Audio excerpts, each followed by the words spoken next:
मी आज अन्न व नागरी पुरवठा मंत्री म्हणून जबाबदारी घेतल्यानंतर पहिलीच विभागाची बैठक बोलवली होती आणि या बैठकीमध्ये येणाऱ्या 5 वर्षामध्ये फार वेगाने आणि अतिशय चांगलं काम उभं करावं लागणार आहे.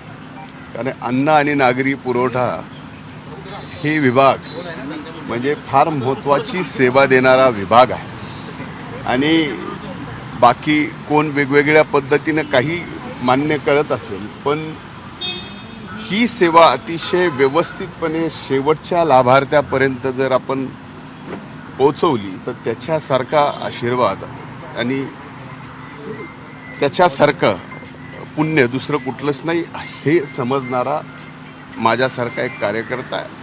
आणि आदरणीय मुख्यमंत्री, आदरणीय दोन्ही उपमुख्यमंत्र्यांनी ही माझ्यावर जबाबदारी दिलेली आहे. त्यामुळे या विभागामध्ये पारदर्शकता आणून शेवटच्या लाभापर्यंत आपण ज्या काही लाभ देतोय राशनचा तो लाभ त्या ठिकाणी पोचला पाहिजे आणि ते पोचत असताना सुद्धा विभागाच्या सर्व सुविधा ह्या तेवढ्याच कार्यतत्परतेने काम करणं गरजेचं आहे. आज हे राशन पोचवण्यासाठी अवास्तव लॉजिस्टिकला लागणारा जो खर्च आहे तो कमी करून त्यातून अधिकच्या लाभार्थ्यांना कसं आपल्याला अन्नधान्य देता येईल या सर्व विषयावरती आज पहिल्याच बैठकीमध्ये चर्चा झाली आणि एक 100 दिवसाचा आमच्या विभागाचा तसं सर्वच विभाग या ठिकाणी देत आहेत, तर सर्वच विभाग एक 100 दिवसाचा कार्यक्रम आदरणीय मुख्यमंत्र्यांना या ठिकाणी देत आहेत. तर आमच्या विभागाचाही कार्यक्रम हा 100 दिवसाचा देण्याच्या संबंधित काही सूचना आजच्या बैठकीमध्ये मी आमच्या विभागाच्या काही अधिकाऱ्यांना केल्या. सर,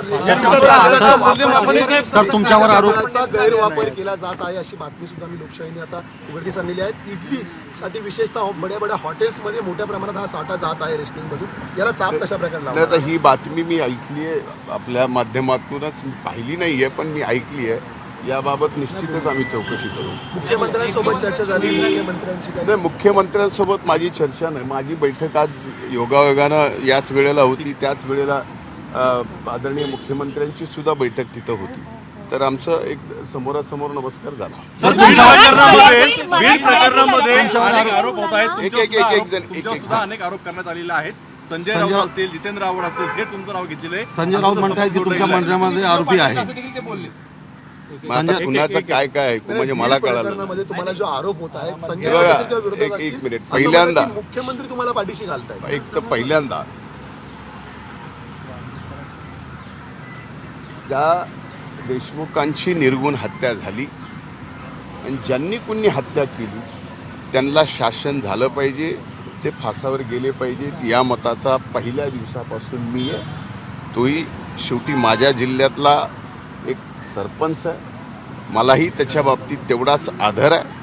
आता यात जे कोण गुन्हेगार आहेत त्या सर्वांना फाशीची शिक्षा करा, मग तो कुणी असो, कुणाच्याही कितीचंही कुठल्याही जवळचा असो, अगदी माझ्याही कुणी जवळचा असो, तर त्याला सुद्धा सोडायचं नाही हा एक व्यक्ती म्हणत असताना फक्त राजकारणापोटी माझ्यावरती काही जणांनी आरोप करणं याच्या मागे काय राजकारण असू शकतं हे आपण समजू शकता. धन्यवाद.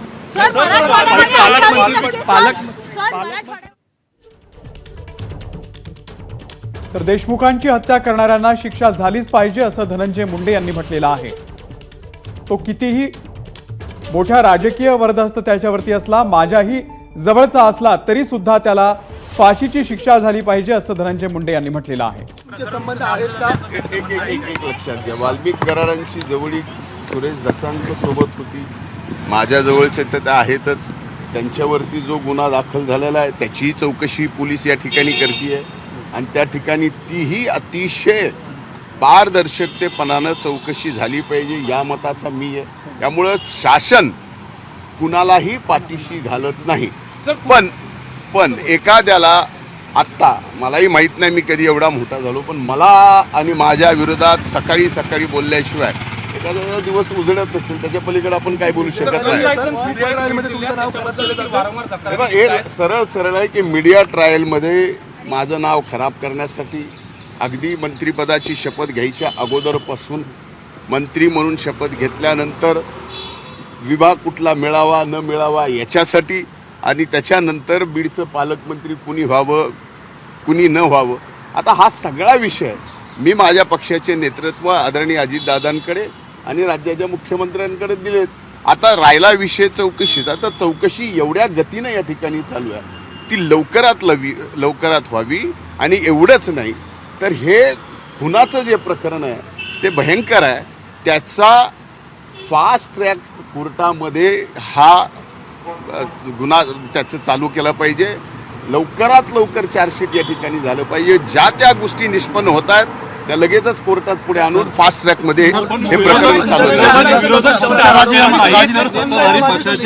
आरोप करतायत त्यांच्या मागे नेमकं कोण आता आहे? एक बघा, कोण आहे कोण नाही मला याच्याशी घेणं देणं नाही, पण कुणी ना कुणी काय आहे नेमकं काय आहे, तर माझं असं म्हणणं आहे की माध्यमं जे आहेत माध्यमांनी शोध घ्यावा. माध्यमांनी सुद्धा फक्त माझ्यासारख्यालाच एकट्याला मीडिया ट्रायल करून ज्याचा की या कुठल्याही गोष्टीशी कसलाही संबंध नाही, आता या प्रकरणामध्ये मला मीडिया ट्रायल करून त्याचा उद्देश काय असू शकतो त्यांना, तर मला पूर्णपणानं समाजकारणातनं आणि राजकारणातनं उठवणं. सर, विरोधात मुख्यमंत्री राजकारण काही चर्चा झाली का तुमची? ज्या प्रकारे मुख्यमंत्री असेल अजितदादा असेल यांच्या संदर्भात काही चर्चा झाली का? कारण सगळे प्रकरण वाढताना दिसतंय. नाही, मी जे वस्तुस्थिती जे बोलायचं ते त्याच दिवशी बोललोय. त्यांना पूर्णपणानं सांगितलंय की यात कुणीही असेल त्याला सोडायचं नाही. ज्यांनी कुणी केलंय, ही जी हत्या करणार आहेत, ज्यांनी कुणी केलंय निष्पन्न झाल्यानंतर त्यांना सुद्धा फाशी दिली गेली पाहिजे. या सर्व गोष्टीच्या या मताचा मी आहे. माझं नाव खराब करण्यासाठी काही लोक प्रयत्न करत असल्याचं धनंजय मुंडे यांनी म्हटलेलं आहे आणि त्यांनी विरोधकांवरती पुन्हा एकदा निशाणा साधलेला आहे. एबीपी माझा, उघडा डोळे बघा नीट.